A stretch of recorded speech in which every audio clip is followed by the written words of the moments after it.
जय हिंद साथियों, राज क्लास में आप सबका का स्वागत है। तो साथियों, इस वीडियोस में हम बात करेंगे प्रतिस्थापन विधि सब्स्टिट्यूशन मेथड से हम लोग जो दो चर रैखिक समीकरण है उसको किस तरह से हम लोग सोल्व करते हैं, उसी के बारे में साथियों इस वीडियोस में हम बात करेंगे। बहुत सारे स्टूडेंट की रिक्वेस्ट आ रही थी, सर हमें आप प्रतिस्थापन विधि समझाइए, किस तरह से इस विधि के द्वारा हम लोग दो चर रैखिक समीकरण को बना पाएंगे और अच्छी प्रकार से कॉन्सेप्ट दीजिए। उसी पर लेकर साथियों मैं वीडियोस आया हूँ। ये वीडियोस बिहार बोर्ड वाले स्टूडेंट जितने सभी के लिए इंपॉर्टेंट है और एनसीईआरटी पैटर्न से जो हमारे स्टूडेंट जो भी राज्य में हो सभी के लिए साथियों बहुत ही महत्वपूर्ण है।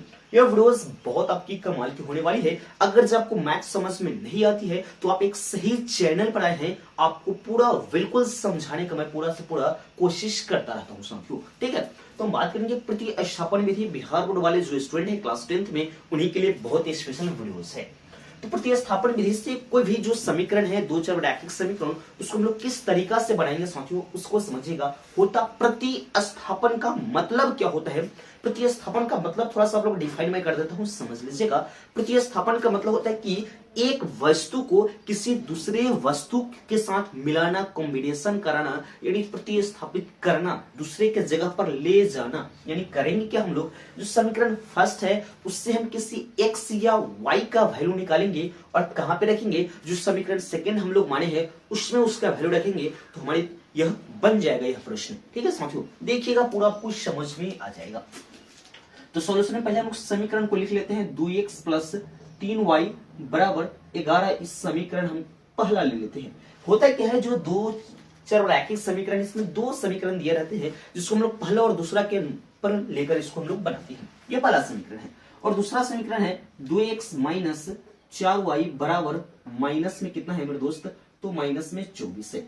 अब इसी से कह रहा है कि x और y का वैल्यू निकालिए। आपके प्रश्न इस तरीके से पूछते हैं कि दिए गए समीकरण में x और y का मान क्या होगा, वह बताइए। x और y को हमको बताइए क्या होगा साथियों। तो चलिए देखिएगा, तो सबसे पहले हम लोग लेते हैं समीकरण फर्स्ट से।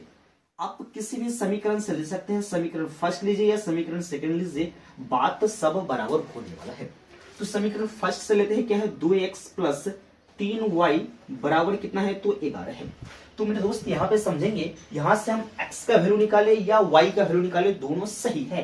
तो पहले हम लोग x का ही वैल्यू निकालते हैं, क्या होता है, तो x वाले को इधर रहने देंगे। अब ये जो दूसरा सब इसको भगाइए यहां से मार के, अपना जगह से भागिएगा तो माइनस में जाएगा, ये प्लस में इधर आएगा तो माइनस में, 11 माइनस 3y हो जाएगा। इससे हम x का मान निकालेंगे। x का मान किस तरह से निकालेंगे साथियों, यहाँ पे समझिएगा, यहाँ बेटा 2 हो गया। ये चीज आपको समझ में आ गई। देखिएगा होता क्या है, यदि 2x प्लस ये हमको दिया हुआ है, तो जो हम वैल्यू निकालेंगे, चर राशि का वैल्यू निकालेंगे, उसमें अचर राशि नहीं होनी चाहिए। इसलिए मैंने यहाँ पे x का वैल्यू निकाला, 11 माइनस 3y बटा 2 मैंने यहाँ पे ले लिया हूँ।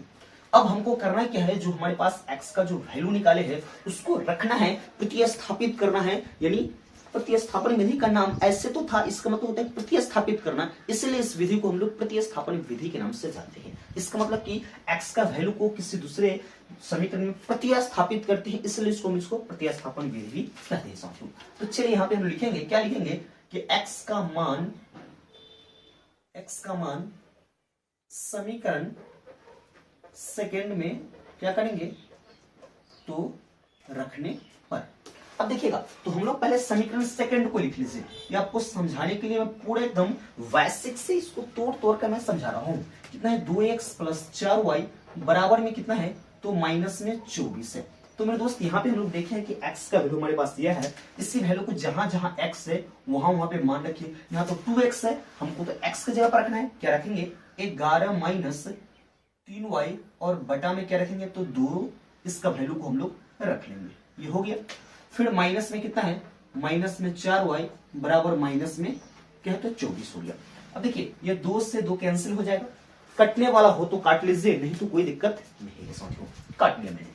अब हमारे पास आ गया कितना, 11 माइनस 3y, अब माइनस में 4y और बराबर में माइनस में 24 है। अब यहाँ पे समझेंगे, ये जो अचर राशि है इसको इस तरफ देंगे। अब यहाँ पे इस दोनों में देखिए कि ये प्लस होगा कि माइनस होगा, बहुत यहाँ पे कंफ्यूजन आपको रहता है साथियों।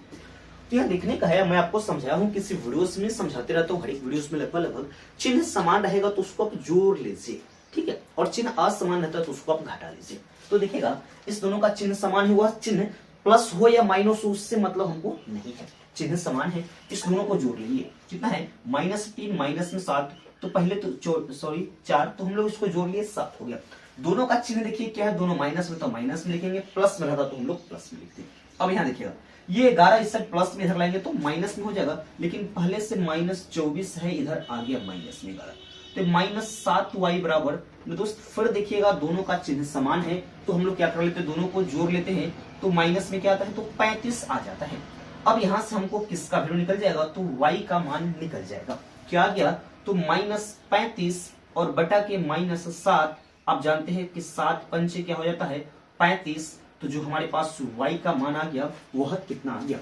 अब y का मान तो आ गया, लेकिन यहाँ पे आपका सवाल आता है कि सर x का मान क्या होगा, y का मान तो आपने बता दिया, x का मान किस तरह से निकलेगा, तो सवा रखिए मेरे दोस्त, सवा आएगा। अब करना क्या है कि जो हमारे पास y का वैल्यू 5 आया है उसको कहां पे रख देंगे, समीकरण सेकंड का जो वैल्यू है वहां पे रख देंगे। हम लोग लिखेंगे कि y बराबर 5 कहा, समीकरण फर्स्ट में, चाहे फर्स्ट में क्या रख सकते हैं, यहाँ पे रखने पर या फर्स्ट में सीधे लिखिए, कोई दिक्कत नहीं है।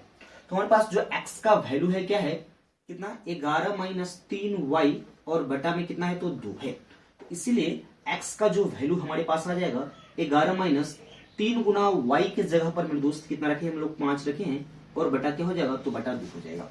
अब यहाँ पे देखेंगे साथियों 11 - 5 दिया कितना होता है, तो 15/2, इसको घटाते हैं तो -4 बटा के 2 आता है, और इसको आप काट लेते हैं 2 बार में, यानी जो x का वैल्यू हमारे पास आ गया कितना आ गया, तो माइनस में 2 आ गया। और यहाँ पे हम लिख सकते हैं कि अतः x बराबर -2 और y बराबर कितना आ गया, तो प्लस में 5 आंसर आ गया। साथियों ये चीज आपको कंप्लीटली समझ में आ गया है। इस वीडियो को 2 बार 3 बार करके देखिएगा तो प्रतिस्थापन विधि आपको पूरा बिल्कुल साथियों समझ में आ जाएगा।